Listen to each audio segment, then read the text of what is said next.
এখানে আরেকটা বিষয় আছে যে ছড়া কবিতা, আমরা যতদূর আপনাকে চিনি ছড়াকার হিসেবে কিন্তু চিনি, সেক্ষেত্রে ছড়া এবং কবিতা এই দুইটার মধ্যে পার্থক্য কি যদি একটু বুঝিয়ে বলতেন?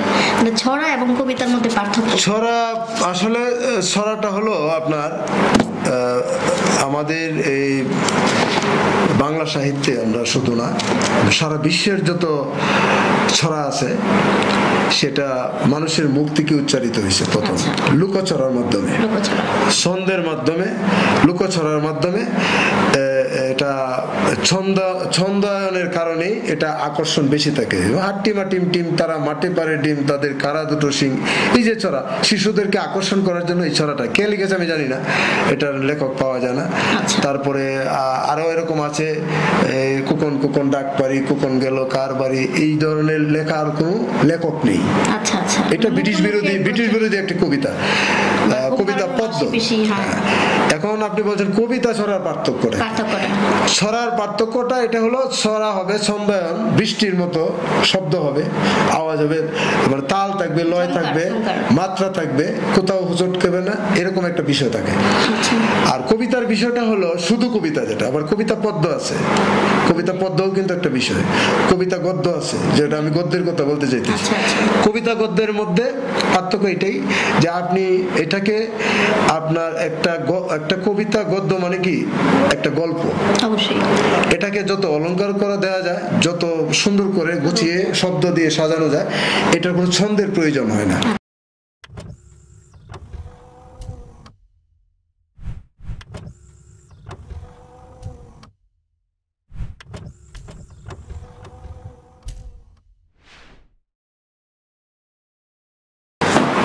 সুপ্রিয় দর্শক মন্ডলী,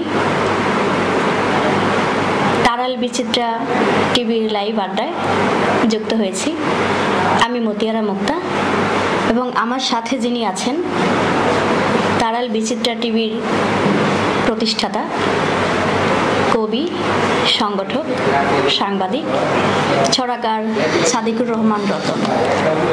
আমরা কিছু অজানা প্রশ্ন এবং কিছু অজানা প্রশ্নের উত্তর আমরা আজকে সাদিকুর রহমান রতন থেকে নিয়ে নিব। তার ওই ধারাবাহিকতায় শুরু করছি আজকের অনুষ্ঠান। আমরা প্রথমেই ছড়াকার সাদিকুর রহমান, আপনার লেখালেখি জীবন সম্পর্কে জানতে চাচ্ছি।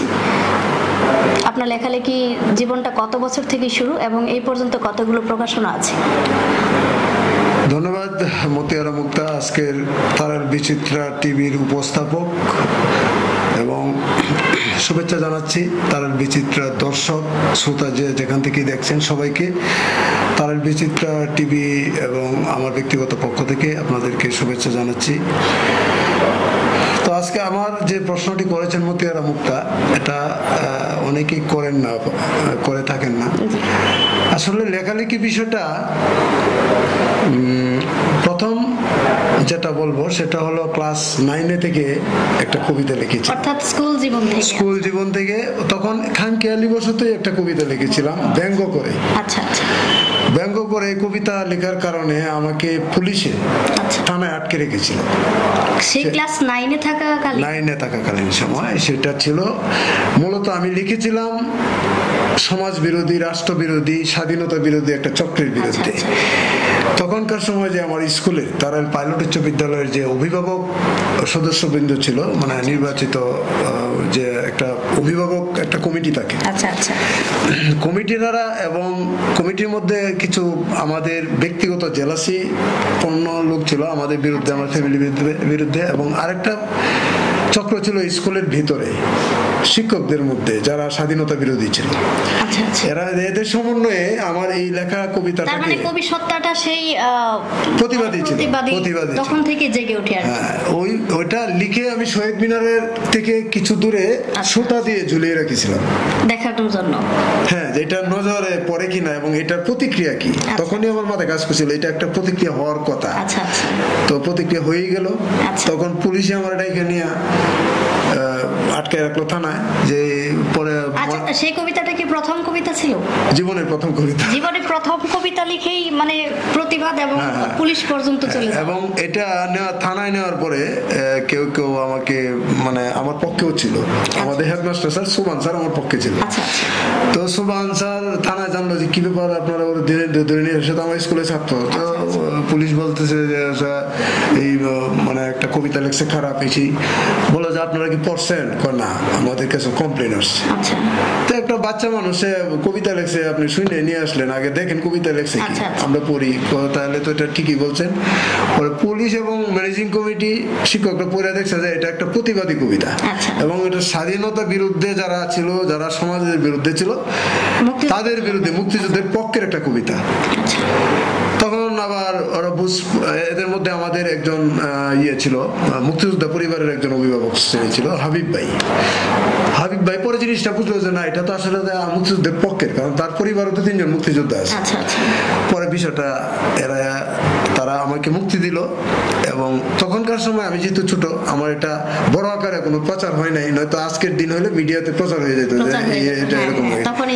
আমি মনে করি এই কবিতাটাই আমার জীবনের প্রথম। এবং এখানকার পরে আমি 1992 সালে 91 সালে আমার এসএসসি ইয়ার শেষ হওয়ার পরে 92 থেকে আমি চলচ্চিত্র বিভাগে চাকরি করি। চলচ্চিত্র বিভাগে চাকরি করার পরে তার কবিতা নিয়ে বসার সময় নাই। 96-এ আমি বিয়ে করি। তারপর 2004 পর্যন্ত 12 বছর পর্যন্ত নায়ক সোহেল রানা, মাসুদ পারভেজের ওনার তত্ত্বাবধানে আমি চাকরি করেছি। 2004 সালে চাকরি ছাড়ার পরে 2004 পর্যন্ত আমি ওষুধ কোম্পানিতে চাকরি করেছি। তারপরে 2006 সাল থেকে আমার আবার সাংবাদিকতা পেশায় আমি জড়িত হয়েছি সমকালের মাধ্যমে, দৈনিক সমকাল এবং ময়মনসিংহের পত্রিকার স্বদেশ সংবাদ। এই দুইটা হাতে নিয়ে কাজ শুরু করলাম, পাশাপাশি আমি সাহিত্যের জগতে। তার মানে ওই সেই স্কুল জীবনের কবিতা সেখানেই বন্ধ হয়ে যায়। তারপর সে এত বছর পরে এসে সাংবাদিকতা পেশায় এসে তারপর আচ্ছা, এই পর্যন্ত আপনার কতগুলো প্রকাশনা আছে, অর্থাৎ কতগুলো বই আছে? আমার প্রকাশনা আসলে একক প্রকাশনা আছে। আমার ছড়ার বই, শিশুতোষ বই আছে 2টা, সমকালীন ছড়ার বই আছে 2টা, আমার গবেষণাধর্মী বই আছে বিচিত্র তারাইল বিচিত্রা, এরকম একক বই আছে আমার প্রায় 8টার মতো। আমি সম্পাদনা করেছি প্রায় 12টা বই, সহ সম্পাদনা করেছি 4টা বই। তারপরে ছোট সাহিত্যের ছোট কাগজ, এরকম ছোট ছোট চটি যে আমাদের যে ভাসপত্র বলা হয়, এবং এগুলোও করেছি 8-10টা করেছি, যৌথ ছড়া গ্রন্থ। প্রথম এইভাবে আমি মোট হিসাব করলে যে কটা হয় এই কটা। আচ্ছা, প্রথম বইটার নাম কি? প্রথম আমি লিখেছি আসলে উপন্যাসটা লিখেছি আমার নিজের জীবনের উপরে। কারণ আমি তখন ভেবেছিলাম যে যেহেতু আমি সাহিত্যিক হিসেবে স্বীকৃতি পাই নাই, কিংবা আমাকে কেউ চিনেও না, নাট্য জগতে আমার সবাই চেনে, কিন্তু লেখক জীবনে কেউ আমাকে চিনে না। তো এইটা যদি আমাকে প্রকাশ করতে হয় তাহলে আমার নিজেরকে নিয়ে আগে লিখতে হবে, যাতে কারোর সাথে মিল না পড়ে। হয়তো বলবে যে নকল করছে, কারণ প্রথম একজন লেখকের এই বদনামটা আসে। তো নিজের উপরে নিজের প্রেম কাহিনী নিয়েই একটা বই করলাম, প্রথম উপন্যাস প্রতিশোধ, এবং এটা ব্যাপক সারা পড়েছে আমাদের তারাইল উপজেলা, করিমগঞ্জ উপজেলা। প্রায় 2000 বই আমার বিক্রি হয়েছে এই 5-7 দিনের মধ্যে। এরকম মানে এরকম একটা ইমোশনাল এমন একটা হিট করছি এই বইটা দিয়ে। ছোট বই, পড়তেও সহজ এবং সহজ ভাষায় লিখছি। বিভিন্ন স্কুলের ছাত্রছাত্রীরা বাজার থেকে খুঁজে নিয়ে গেছে, আবার আমি বিভিন্ন স্কুলের ছাত্রদেরকে গিয়ে দিয়ে আসছি। এরকম ঘটনা ঘটছে। আপনার এই লেখালেখির জীবনে এই পর্যন্ত আপনার অনেকগুলো প্রকাশনা আছে এবং বিভিন্ন সংস্থার সাথে সম্পৃক্ত আছেন। তা আপনার পরিবার থেকে কোনো রকম বাধা আসেনি? বউ বা বাবা মা তাদের পক্ষ থেকে?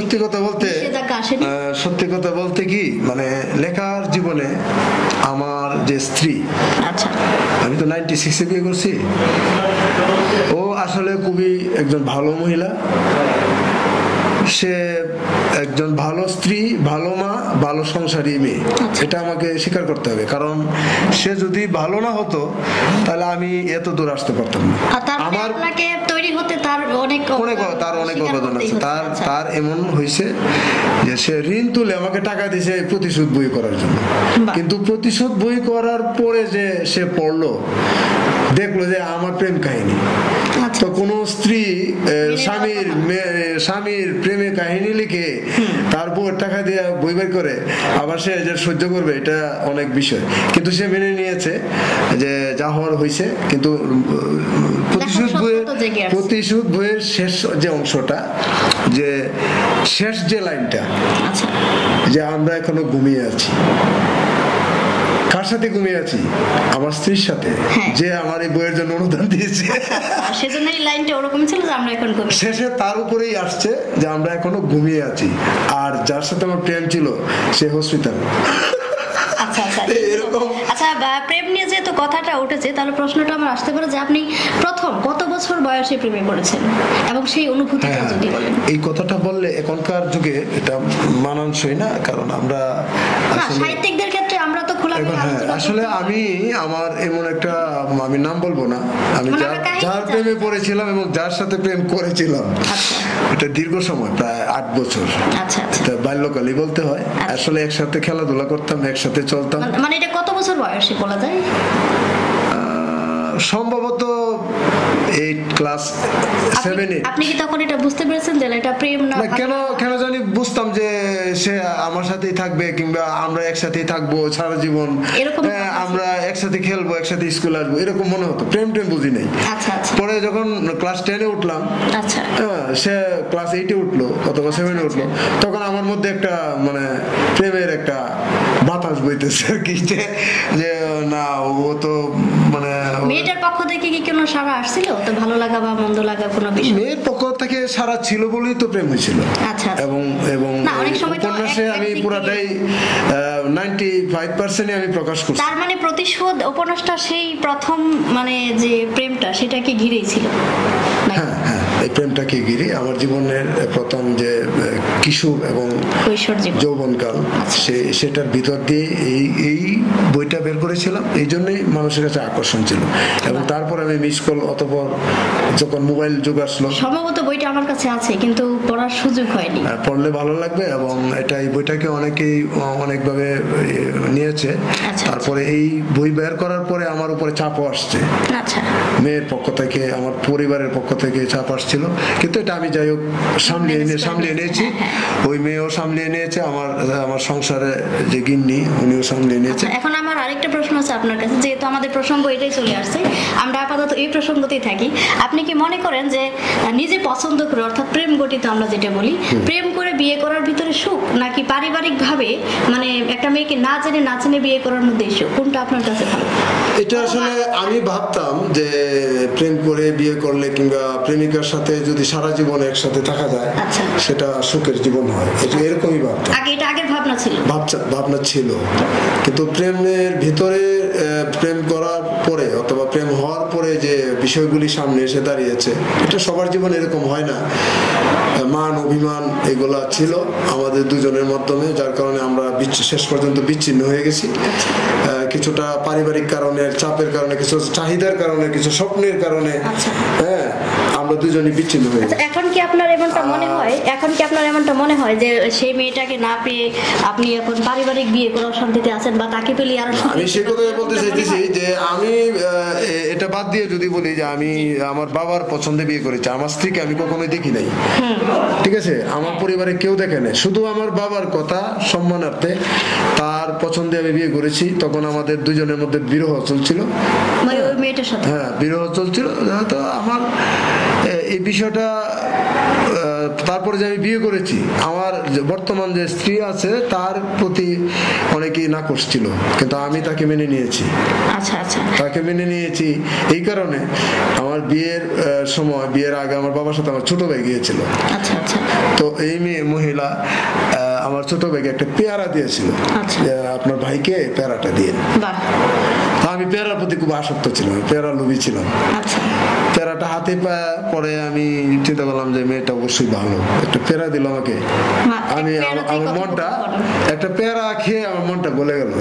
সে তাকে আমার দেখার প্রয়োজন নেই, সে খালো তাক, যাই তাক, না দেখে বিয়ে। আমাকে চাপ দেওয়া হয়েছে সংসার থেকে, বড় ভাই অনেকে চাপ দিয়ে, তুই দেখ। না, আমি দেখবো না, বাবা পছন্দ করছে, আমি পেয়ারা পাইছি, সে তার মনটা অবশ্যই ভালো। এই আত্মবিশ্বাসের উপরে আমি বিয়ে করছি, আজ পর্যন্ত আছি এবং ভালো আছি। তাকে এই একটা পেয়ারা ক্যামেরার কারণে আজ পর্যন্ত তাকে আমি ভালোই রাখছি, আশা করি এটা একটা রোমান্টিক বিষয় যে ছেলে পক্ষকে মেয়ে পক্ষ অর্থাৎ মেয়ে না দেখি একটা পেয়ারা, সেই পেয়ারার উপর ভিত্তি করে এই বিবাহ। বুঝতে পারছি তার মনটা ভালো। আচ্ছা, অসাধারণ একটা বিষয়। তো সংসার জীবনে আমরা ধরতে পারি যে আপনি অনেক ভালো আছেন। আর লেখালেখি জগতে মূলত যারা আছেন তাদের অধিকাংশই লেখালেখি বলি, চলচ্চিত্র অঙ্গন বলি, সেই সব অঙ্গনে কিন্তু পরিবার অর্থাৎ পারিবারিক সুখ কিন্তু খুব একটা থাকে না, তাদের কলহ বা বিচ্ছেদ বিরহ নিয়ে থাকে। সেক্ষেত্রে আপনি অনেক সুখী, আমরা আলহামদুলিল্লাহ জানাচ্ছি। তো সেক্ষেত্রে আপনি অনেক সংগঠনের সাথে সম্পৃক্ত আছেন, লেখালেখিতে আছেন, সাংবাদিকতায় আছেন, সেই সাথে কিছু কাজ, মানবিক কাজও আপনি পরিচালনা করেন। তো আমরা জানতে চাচ্ছি যে আপনার পরবর্তীতে অর্থাৎ আপনার এই কাজের হাল আপনার পরিবার থেকে কিংবা আপনার মানে তৈরি কোনো ছেলে বা মেয়ে এরকম আছে যে আপনার পরবর্তীতে সেই হাল? আসলে দেখেন, আমি এই জগতে আসার পরে অনেকে আমাকে পাগল, ছাগল, ঠাট্টা করছে যে সিনেমা হলে চাকরি, সিনেমার জগতে চাকরি ছেড়ে দিয়ে মাথা খারাপ হয়ে গেছে, এরকম বলছে। প্রথম আমাকে তারা বুঝতে পারে না আমার মেধা কতটুকু আছে, কি মানে কি করতে পারি, কি দিতে পারি, এটা তাদের ধারণা ছিল না। তা একটা কথা যে আমার বাবা ছিল সাংস্কৃতিক মনা মানুষ এবং সে বামপন্থী লোক ছিল। তার সাথে থেকে আমি অনেক কিছু শিখেছি এবং আমার একটা মনের মধ্যে একটা সবসময় সংস্কৃতি নিয়ে কাজ করার এবং সাহিত্য নিয়ে কাজ করার একটা বাসনা ছিল। তো আমি এখানে আসার পরে আমি ধীরে ধীরে সবাইকে জানান দিতে থাকলাম যে আমি এই পারি, এই করলাম, এই। তো কিশোরগঞ্জের যারা লেখক তাদের সাথে পরিচয় হলো। আস্তে আস্তে সারা বাংলাদেশের যারা লেখক আছে, একেবারে বাংলাদেশের প্রত্যেকটা জেলায় আমার পরিচিত লেখক, সাহিত্যিক, কবি আছে। সবাই না চিনো, কিন্তু লেখকরা চিনে, কেউ কেউ চিনে। এই হিসাবে আমি বর্তমানে তারা কিশোরগঞ্জ সরকার সংসদের সাধারণ সম্পাদক, জাহাঙ্গীর আলম জাহান সভাপতি। আমার তারাইল যে আমি সাহিত্য সংসদ প্রতিষ্ঠা করেছি, এখানে আমি বিভিন্ন সংগঠন, অনলাইন প্রেস ক্লাব করেছি, প্রেস ক্লাবের সদস্য আছি আমি। ওই কি বলে শিল্পকলা পরিষদের সাথে আমি জড়িত ছিলাম। এই বিভিন্ন ভাবে আমি পরিচিতি লাভ করছি। আর এখন ছড়াকার হিসেবে অনেকেই চিনে, অনেকে একজন ইউটিউবার হিসেবে চিনে, অনেকে সাহিত্যিক হিসেবে চিনে, অর্থাৎ পরিচিতি আসছে। এই বিষয়টা অনেকে মেনে নিতে পারে না। আমি এখান থেকে পরিবার থেকে কেউ দাঁড়াবে এরকম কি? না, পরিবার থেকে দাঁড়াবে বলতে আমি বলি শোনেন, আমার যে গ্রাম, এই গ্রামে পরিবার, কোনো পরিবারে সাহিত্য সংস্কৃতি মনে নাই। এখানে বেশিরভাগই মানে এখানে এসে উড়ে এসে জুড়ে বসেছে আমাদের গ্রামটাতে আর কি। তা আমি যে গ্রামে বসবাস করি, আমাদের যে সম্পত্তি সেটা তালুকি সম্পত্তি। আমাদেরকে তালুকদার টাইটেল দেওয়া যায়, কিন্তু আমরা তালুকদার স্টেট কিনছি আমার দাদারা। আমরা তারাইলে যে স্থানীয় যারা, তাদের মধ্যে আমাদের পরিবারটা একটা। আমরা এখানে যে হালটা ধরেছি, যে কবি সাহিত্যিক হয়ে এখান থেকে ওঠাটা, এটা গোবরে পদ্ম ফুলের মতো। আমার বংশে, আমার পরিবারে কেউ ছিল না এরকম লেখালেখি কিংবা। পরবর্তী হালটা আমার সংসারে কেউ নাই, আমার ছেলে ওইরকম আমার মতো হয় না। আমার মেয়েটা মোটামুটি এই কালচারাল লাইনে কিছুটা ড্রাইভার আছে, তবে তার যে পেশাটা নিয়ে বেছে নিয়েছে মানব সেবা, এবং যেটাকে নার্সিং বলা হয়, ডাক্তারি বলা হয়, ওইটা ভিতর দিয়ে সে পারে কিনা আমি জানি না। তবে এখানে আমি অনেক ভক্ত তৈরি করেছি, তারা যদি ইচ্ছা করে তাদের নিজেদের জন্য হলেও একদিন না একদিন আমার কথা স্মরণ করবে, তারা যদি পারে। আর আমার পরিবার থেকে যদি আমার রক্ষা করতে চাই এই জগৎটা, আমার লেখালেখি যা কিছু আছে সংরক্ষণ করে, সেটা আমার মেয়ে দ্বারা সম্ভব। ছেলে দিয়ে আমি খুব একটা আশাবাদী না। আচ্ছা, আমরা এটা আসলে একটু জেনে রাখা আমাদের দরকার ছিল। এখানে আরেকটা বিষয় আছে যে ছড়া কবিতা, আমরা যতদূর আপনাকে চিনি ছড়াকার হিসেবে কিন্তু চিনি। সেক্ষেত্রে ছড়া এবং কবিতা এই দুইটার মধ্যে পার্থক্য কি, যদি একটু বুঝিয়ে বলতেন? মানে ছড়া এবং কবিতার মধ্যে পার্থক্য। ছড়া আসলে ছড়াটা হলো আপনার আমাদের এই বাংলা সাহিত্যে, আমরা শুধু না সারা বিশ্বের যত ছড়া আছে সেটা মানুষের মুখ থেকে উচ্চারিত হয়েছে প্রথম লুকোছড়ার মাধ্যমে, ছন্দের মাধ্যমে, লুকোছড়ার মাধ্যমে। এটা ছন্দায়নের কারণে এটা আকর্ষণ বেশি থাকে। হাট্টিমা টিম টিম তারা মাঠে পারে ডিম, তাদের কারা দুটো সিং, এই যে ছড়া, শিশুদেরকে আকর্ষণ করার জন্য এই ছড়াটা কে লিখেছে আমি জানি না, এটার লেখক পাওয়া যায় না। তারপরে আরো এরকম আছে, কুকন কুকন ডাক পারি, কুকন গেল কার বাড়ি, এই ধরনের লেখা আর কোনো লেখক নেই। এটা ব্রিটিশ বিরোধী একটি কবিতা, কবিতা পদ্ম। এখন আপনি বলছেন কবিতা ছড়ার পার্থক্যটা, ছড়ার পার্থক্যটা এটা হলো ছড়া হবে ছন্দায়ন, বৃষ্টির মতো শব্দ হবে, আওয়াজ হবে, এবার তাল থাকবে, লয় থাকবে, মাত্রা থাকবে, কোথাও চটকেবে না, এরকম একটা বিষয় থাকে। আর কবিতার বিষয়টা হলো শুধু কবিতা, যেটা আবার কবিতা পদ্য আছে, কবিতা পদ্যও কিন্তু একটা বিষয়, কবিতা গদ্য আছে, যেটা আমি গদ্যের কথা বলতে চাইতেছি। কবিতা গদ্যের মধ্যে পার্থক্য এটাই যে আপনি এটাকে আপনার একটা কবিতা গদ্য মানে কি একটা গল্প, অবশ্যই এটাকে যত অলংকার করে দেওয়া যায়, যত সুন্দর করে গুছিয়ে শব্দ দিয়ে সাজানো যায়, এটার কোনো ছন্দের প্রয়োজন হয় না। যেহেতু এটার মধ্যে ছন্দের প্রয়োজন হয় না, এটার ভাষার প্রয়োজন হয়। হ্যাঁ, যত সুন্দর ভাষা, সাবলীল ভাষা এবং যত অলঙ্করণ করতে পারবে এটা ততই সুন্দর হবে কবিতা।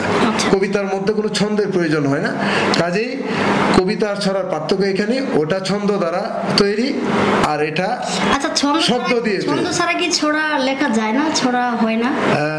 না, ছন্দ ছাড়া ছড়ার ভালো লাগবে না, মানে হয় কি না, লেখা যায়, হতে পারে কেউ যদি মেনে নেন। মানে ছড়া মানেই তো, ছড়া শব্দটা কি, ছড়া মানেই তো সব মানে ছন্দ। আচ্ছা, ছড়ায় ছড়ায় আপনার গালাগালিও হয়, আচ্ছা আচ্ছা, ছড়ায় ছড়ায় প্রতিবাদ হয়, স্বাধীনতার যুদ্ধের সময় হয়েছে, এখনো হয়। এই যে লাল সবুজের পতাকায় মুজিব তোমায় দেখা যায়, এটা একটা ছন্দ, ছড়া। এটা আপনি কবিতার ভাষায় যদি যান, ওইভাবে যান গদ্য, তাহলে ওটা এইভাবে আসবে না। বর্তমানে আমরা ফেসবুক যেটা বলি, আমরা ফেসবুক বা ইউটিউব বা পেজে আমরা যে লেখাগুলো লিখি, আমরা কিন্তু প্রায় সবাই লেখক, আমরা কিন্তু সবাই লেখক। যদিও আমাদের কবি বলে গিয়েছেন যে সবাই কবি নয়, কেউ কেউ কবি, কিন্তু আমরা কিন্তু অনলাইনের জগতে সবাই কবি। তো সেক্ষেত্রে আমরা সবাই কিন্তু এক লাইন দুই লাইন লিখে নিজেকে কবি বা ছড়াকার হিসাবে দাবি করি। সেক্ষেত্রে একজন নতুন লেখক তৈরি হচ্ছে, তো সে লেখালেখিতে আছে কিন্তু সে ছড়া লিখতে চায়, ছড়া সম্পর্কে তার কোনো ধারণা নেই। তো আপনার পক্ষ থেকে কি এমন মেসেজ আছে সেই নবীন ছড়াকারের জন্য, তিনি ছড়ার প্রতি যে? সুন্দর একটি কথা আপনি বলেছেন, যেটা অনেকেই মানে না, শুনে না, জানে না। আমি বলবো প্রথমেই ছড়া যদি লিখতে হয়, ছড়ার প্রতিভা তার মধ্যে থাকতে হবে, তার চঞ্চলতা, তার বাচনভঙ্গি, মানে প্রত্যেকটা কাজে তার ছন্দের যে একটা বিষয় থাকে, যে এই বিষয়ের উপর তার যে একটা মেধা থাকে। ছন্দ যারা ছড়া লেখে তারা কিন্তু দুষ্ট প্রকৃতির থাকে। এটা আমার জানা ছিল না। তো যারা ছড়া লিখে তারা একটু দেখবেন সবসময় একটু দুষ্ট। আমাদের লুৎফর রহমান রিটন ভাই, জাহাঙ্গীর আলম জাহান ভাই, শামসুল ইসলাম ভাই, ব্রত রায়, হ্যাঁ, পরে আরো আছে এরকম অনেক ভালো ভালো লেখক আছে, দেখবেন তারা কিন্তু একটু দুষ্ট প্রকৃতি, মানে কথার মধ্যে একটা দুষ্ট ভাব আছে। এবং ছড়া লিখতে হলে প্রত্যেকটা শব্দের প্রতিশব্দ জানতে হবে।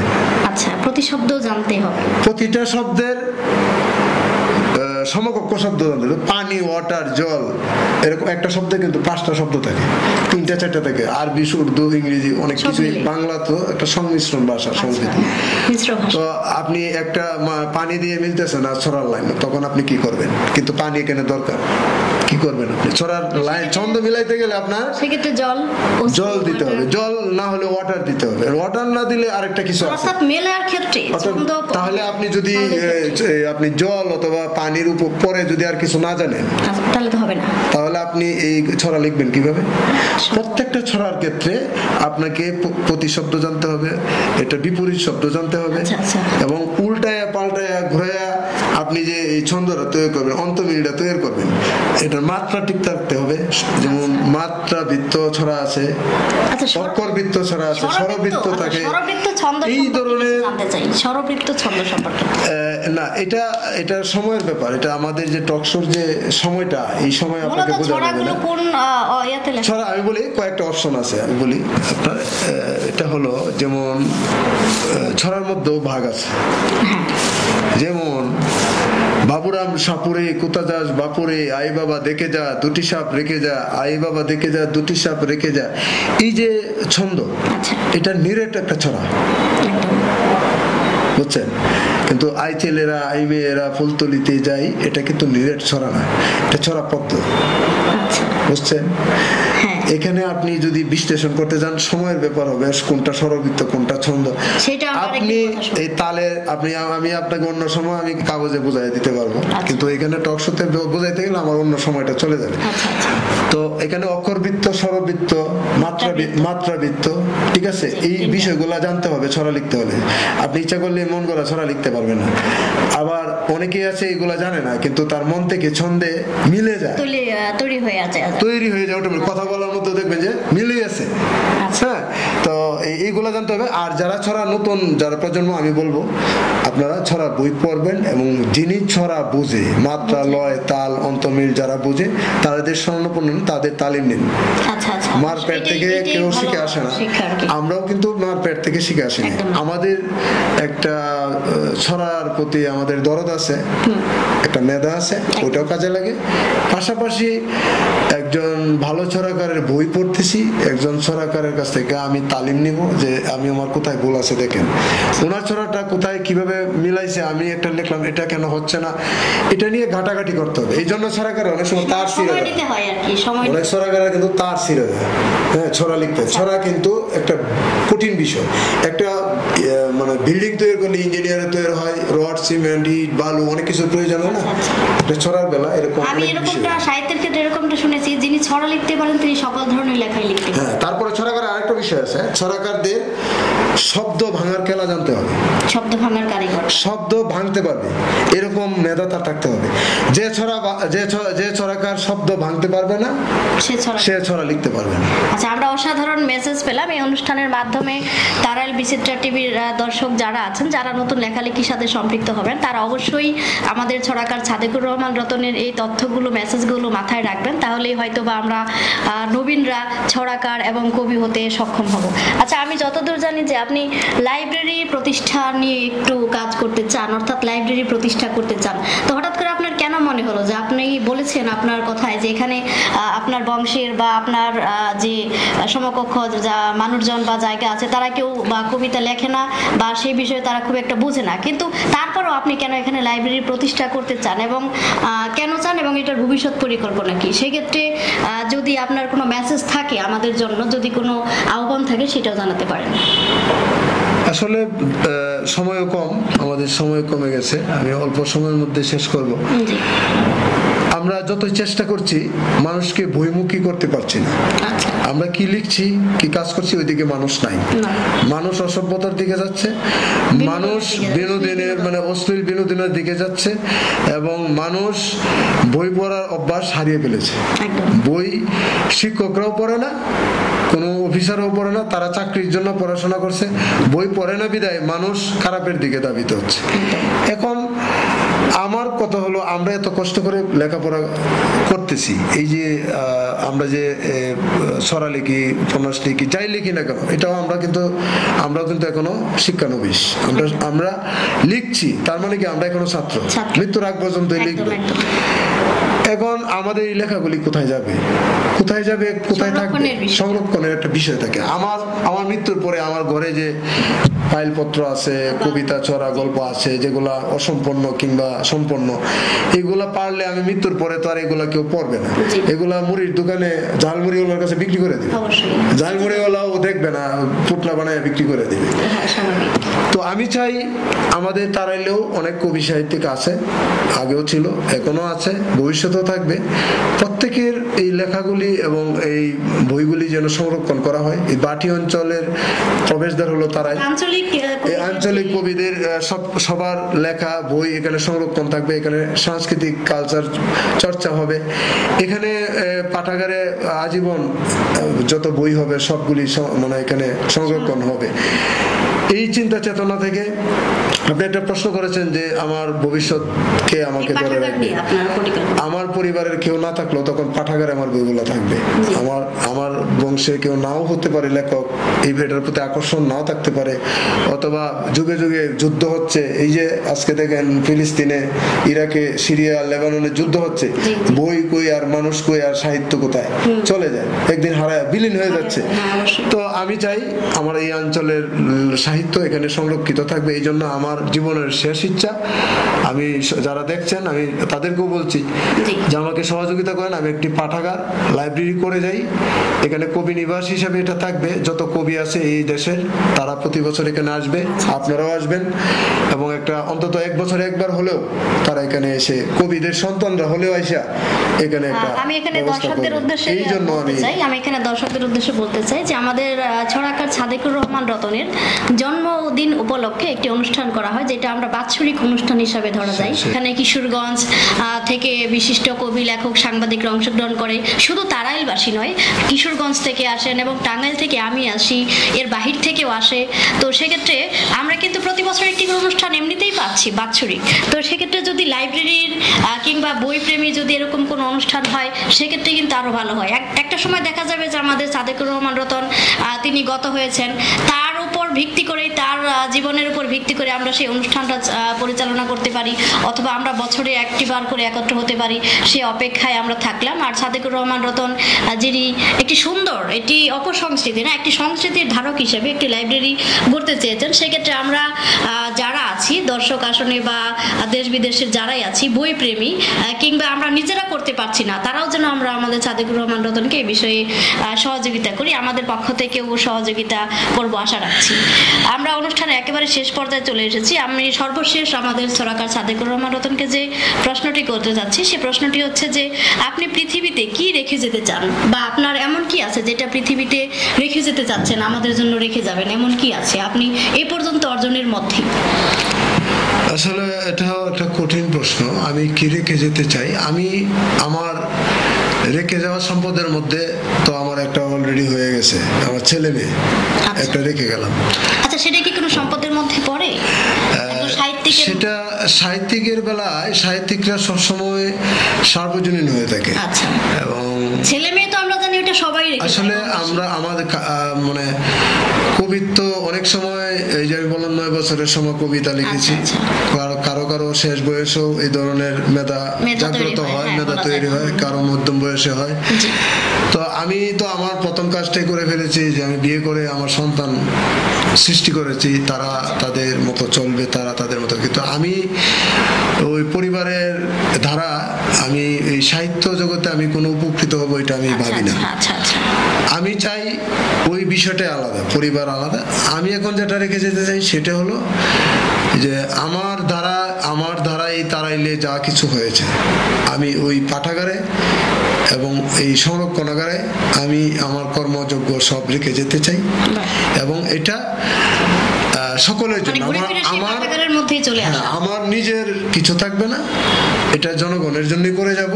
আমি একটা জমি ক্রয় করতে চাই, এটার জন্য আমি ফান্ড করতে চাই, এবং এই জায়গাটা ওয়াকফা করে দিয়ে আমি তারাইলবাসীর জন্য এই উপহারটা রেখে যাব, যাতে আমার মৃত্যুর পরে যতদিনই থাকে না কেন সেটা আমি আশা করি আজীবন থাকবে এবং এখানেই সংরক্ষিত হবে। এবং এখানে যদি সংরক্ষণ হয় তাহলে এখানে আমি বেঁচে থাকবো।